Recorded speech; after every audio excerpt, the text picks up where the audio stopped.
For this project, I decided to focus on editing. I'm familiar with editing, and it's an area of film I would be keen to do in the future. As well as this, I've learnt some new stuff which I was excited to use in my own films. In this film, I experimented with visual effects and colour grading mostly.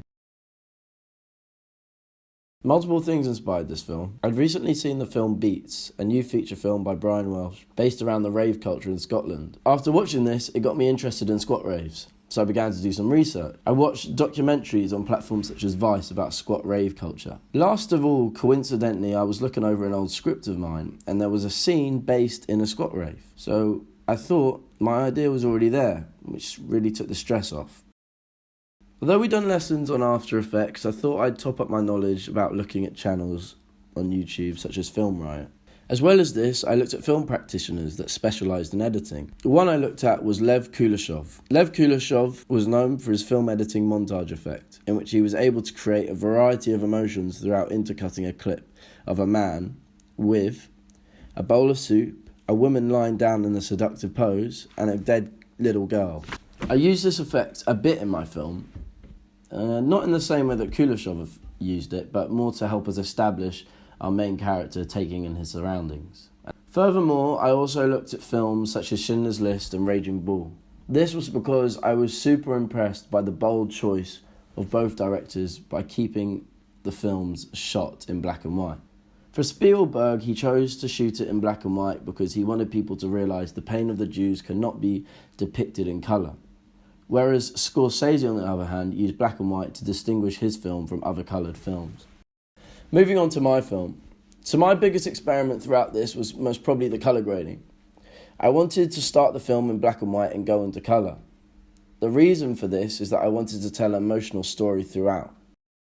By beginning in black and white, I wanted to suggest this kind of sense of loss or sadness that this main character of ours had. And throughout the film, it slowly goes into colour to show him increase his happiness. As we go around this 360 pan of all these boys taking drugs, I chose to overlap the second lap of the 360 pan. This was because I wanted to suggest that while he was taking the drugs, as he was becoming to come up, this little bit of happiness was kicking in. When we cut to his opening his eyes, we fade into colour. This suggests that the drug has fully kicked in. I chose to overlap my footage to give off this idea of disorientation. I played it at a slower pace so that it created a kind of drug-induced effect. Last of all, another big experiment for me, because I've never really done it and I've never used After Effects within my films, I diluted the pupil of one of my actors to create the effect of him pinging in response to taking MDMA. Unfortunately, I was not able to do it with both eyes. Leading on from this, if I was to do it again, I would really like to reshoot the lighting, and I would tell the actor to just open his eyes as wide as he can so that that tracking of the pupil would be so much easier, and that hopefully I would then be able to do it with both eyes. As well as this, if I was to do it again, I would like to make the colour change a bit more gradual and a bit more subtle. I would adjust each frame to make a little bit more of a subtle transition into colour from black and white. I would have liked to experiment with the Kuleshov effect a bit more as well, taking more shots to help establish the setting.